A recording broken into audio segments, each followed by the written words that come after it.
What's up, everybody? This is Mario, and I'm back with another episode of Endurify. And what I want to talk about today is how to let go. And that can be anywhere from how to let go from a bad race, but also how you can apply the same strategies to let go from a bad day. And, just kind of want to give you this scenario, which is you've been preparing for a race, you're fit, you're injury free, and your expectations are high. Maybe it's a half Ironman, maybe it's an Ironman. It's something that you've been training for months. You've told everybody about it. They've been asking you about how training is going, and you go through the race, and boom, it happens. You have a bad race, and it doesn't match your expectations. So maybe it's, because of the conditions, maybe it's just because you were putting too much pressure on yourself. Maybe, the water was choppy and was, crazy, and that set you off on a bad swim, and that threw off the rest of the race. I don't know what it is, but this is something that is going to happen to a lot of us. No matter how much you train, how much you give it your all, dealing with setbacks and having bad races or bad training days is definitely something that is going to happen. And that's where the kind of the process of letting go comes into play. And letting go of the past really needs to be learned, because we are biologically wired to focus on the things that went wrong and gloss over stuff that goes right. And according to The Brave Athlete, the term for this is called the negativity bias. And this kind of served as an important evolutionary function because it helps the human brain adjust future thinking and behavior by learning from mistakes. So that's why the learning that you have from a mistake is a lot of times far more powerful and valuable than the learnings that you have from succeeding and doing well.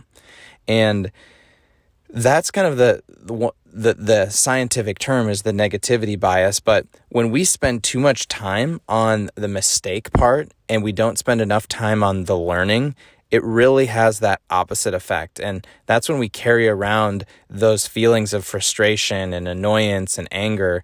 And over time, if you keep holding on to those, that can become your demeanor. That can become your behavior. And that's what we want to avoid at all costs. And so in the Brave Athlete book, they talk about this process of letting go. And there's a couple of different strategies that I want to walk through with all of you next. So the first part is to verbalize your anger or frustration. And, clearly, expressing your anger through physical aggression, punching a pillow or punching somebody or punching the air, whatever that is, that's ineffective. However, what does work is verbalizing or saying what you're feeling, expressing your emotions, expressing how frustrated you are. You can do that verbally, or you can do that by writing things down. Because when we express it, it's out in the open, and we can deal with it.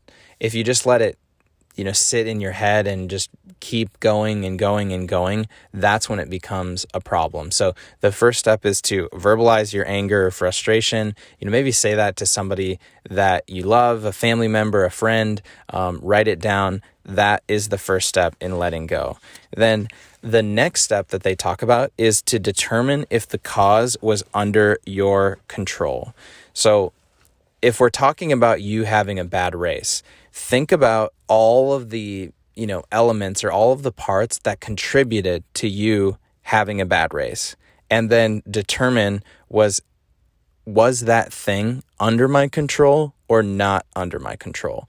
So, for example, a lot of times when you have a bad race, it comes down to cramping or, having issues like that. And so when you're cramping, it's usually a signal that your nutrition isn't correct.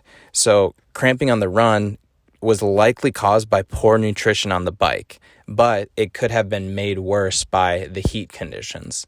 So if it's super hot, it's 90 degrees, it's 95 degrees, and there's tons of humidity, that is obviously something that is not in your control. But the nutrition is definitely something that is in your control.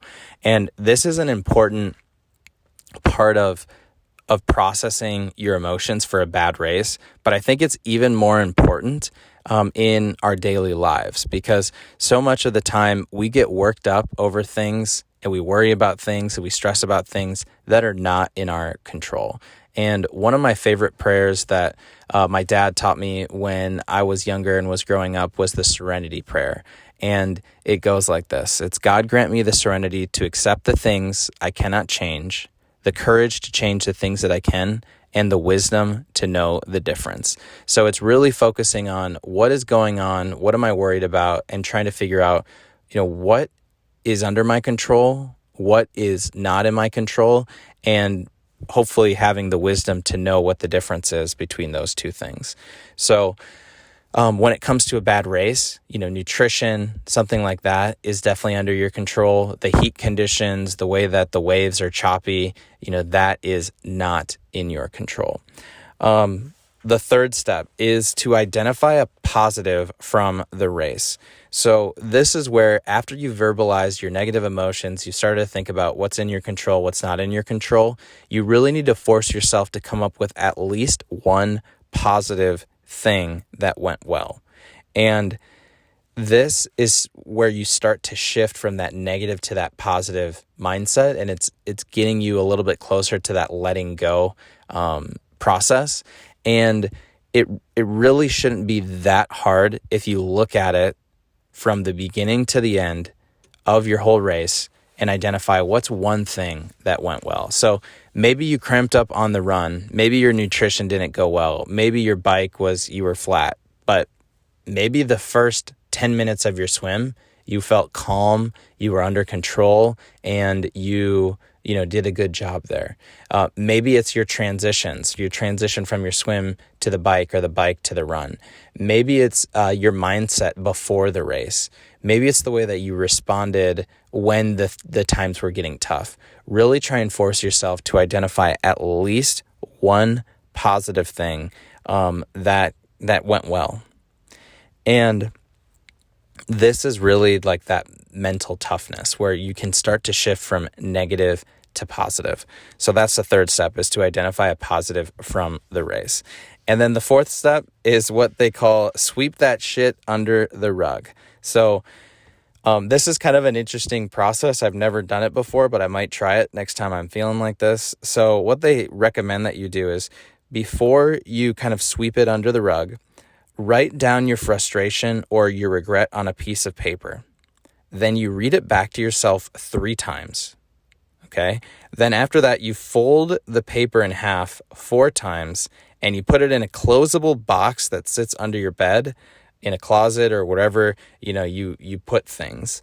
And when the box that has that thought or that feeling is hidden, you smile for 5 seconds.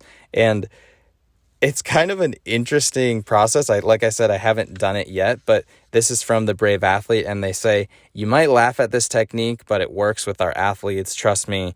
And it's important that you follow these instructions exactly as they're written. So writing down the frustration on a piece of paper, read it back to yourself 3 times, fold the piece of paper 4 times into, and then put it in a box and then hide it, and then smile for 5 seconds. So maybe that's just a way to process and go from the negative to the positive, and then sweep it under the rug and kind of get it out of sight, out of mind. But those are the 4 things that the Brave Athlete authors recommend of how you can let go of a bad race.